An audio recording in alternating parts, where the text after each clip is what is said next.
लो साथी हो, एउटा आरू मजाले सप्रेको छ है एउटा लो। दामी मेरो पापाले रोप्नु भएको आरू एउटा यहाँ छ, एउटा यहाँ छ। कस्तो ठुल्ठुलो भएको छ माइ गड आरू त।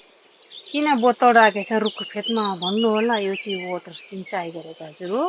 लो यत्रो मेरो बाबाले रोपेको आरूको बोटमा यत्रो आरू फलेको छ, दुईटा फलेको छ यो साल, दुईटा पहिलो साल हो साथी हो।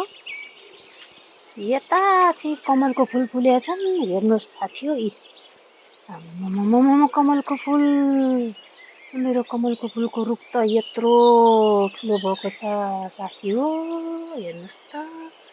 बाफरे, अचम्मैको ठुलो भएको छ हेर्नु त लु।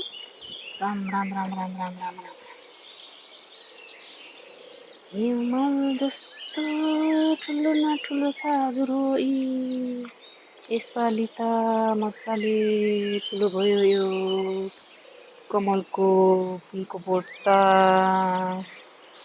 This is my garden, my fish pond. This is the original plant, guys. Take a look, look. Wow.